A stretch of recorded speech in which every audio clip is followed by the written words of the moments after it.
Speaker of the House of Representatives, Right Honourable Abbas Tajudeen, on Monday called for the National Assembly to assume full control of its infrastructure from the Federal Capital Development Authority (FCDA) to strengthen democratic governance and uphold the principle of separation of powers. Speaking at a public hearing on the bill to establish the National Assembly Infrastructure and Property Development Agency, the Speaker, represented by Minority Whip Honourable Ali Issa JC, described the legislation as timely and necessary to safeguard and maintain the integrity of the National Assembly complex and its access nationwide.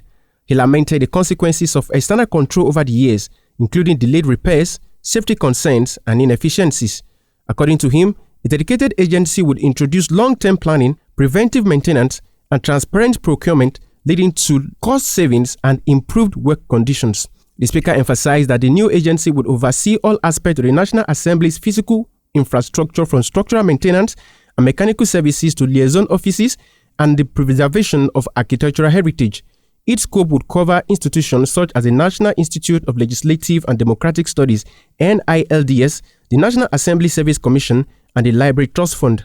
He cited international precedents, noting that in the United States, the architect of the Capitol has managed the Capitol complex since the 18th century, while the UK Parliament operates through the Parliamentary Estate Agency.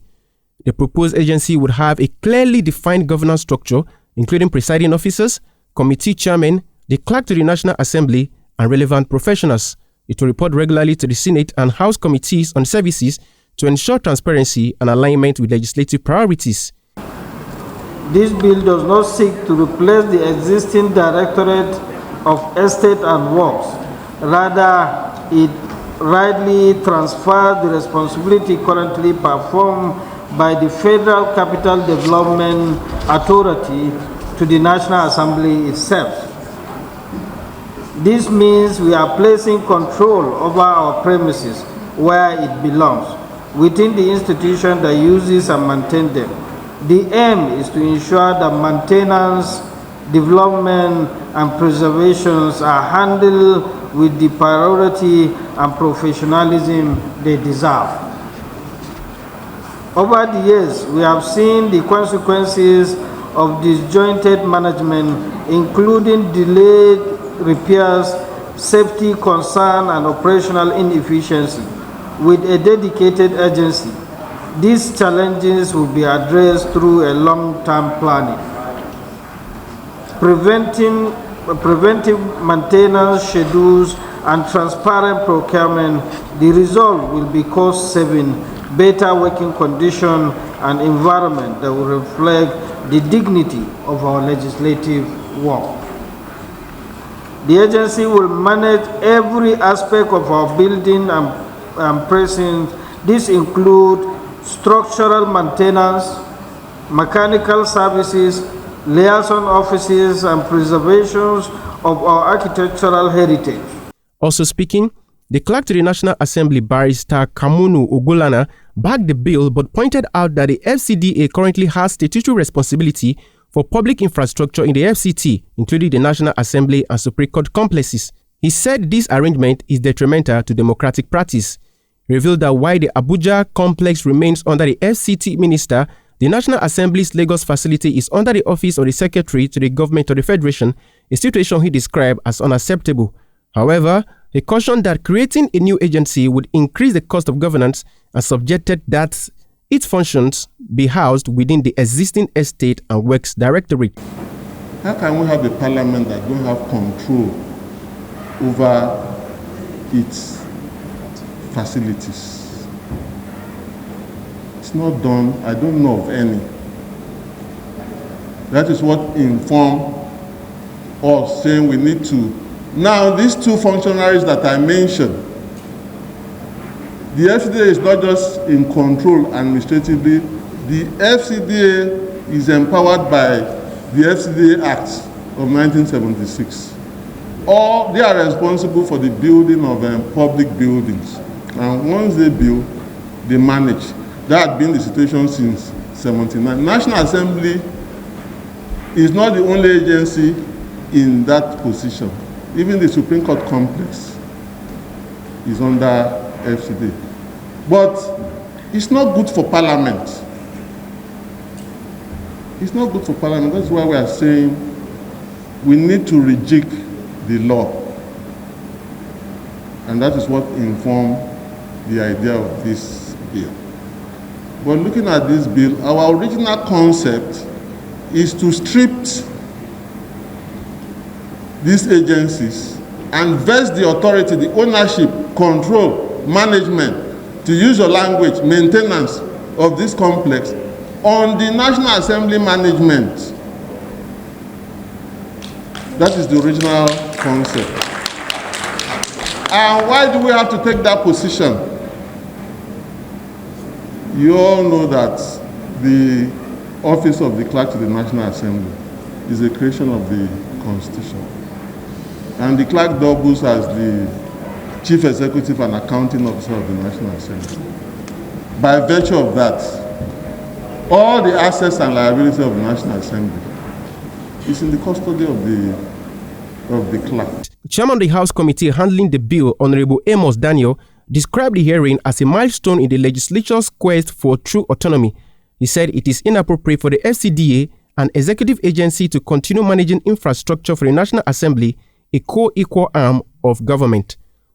The proposed bill seeks to address a critical anomaly in our democratic setup, where the Federal Capital Development Authority, popularly known as FCDA, is responsible for the construction, development, and maintenance of the National Assembly infrastructure, which contradicts the doctrine of separation of powers. Before proceeding further, let me begin by expressing a sincere appreciation to the Federal Capital Development Authority. Over the years, the FCDA has played a vital role in the infrastructure development of the National Assembly complex. From the early days of Nigeria's return to democracy, the FCDA has provided the institutional and technical support that has helped shape the physical space within which the legislature has operated. For this, we are grateful. However, there must come a time in the evolution of every democratic institution when certain arrangements are reviewed in order to better reflect the principle of institutional independence and efficient governance. That time for our legislature is now. We believe that the establishment of the National Assembly Infrastructure and Property Agency will not only strengthen the independence of the legislature, but also enhance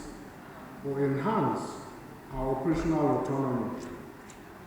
This is crucial for ensuring the effective functioning of the National Assembly and for upholding the principles of democracy. One of the bill's sponsors, Honourable Daniel Atsama Ago, explained that the proposed agency will be tasked with the operation, development, maintenance, and preservation of the National Assembly's physical assets across the country. He described the current arrangement as a violation of the doctrine of separation of powers. The bill seeks to establish the National Assembly Infrastructure and Property Agency, charged with the operation, management, development, maintenance, and preservation of the National Assembly complex and all properties of the National Assembly and all agencies of the National Assembly across Nigeria. This agency will play a crucial role in ensuring effective management and upkeep of the National Assembly properties, thereby enhancing the legislative body overall efficiency and productivity. The rationale, Mr. Chairman, my respected colleagues, is that the present practice, where the properties of the National Assembly and agencies are being constructed and maintained by the Federal Capital Authority, is a clear contravention of the doctrine of the separation of power. This arrangement undermines the independence of autonomy of the legislative arms of government. Passage of this bill becomes pertinent as it will ensure this arrangement is corrected. The key objectives of the agency, Mr. Chairman, my distinguished present guest, is the agency will oversee the maintenance, repair, construction, and reconstruction of the National Assembly and all agencies of the National Assembly, which shall include the health and fitness facilities, garages, chambers, and the office buildings, ensuring they are all properties maintained, utilized, and contribute to a more efficient and productive legislative process. Baba Sunday, Eagles FM News.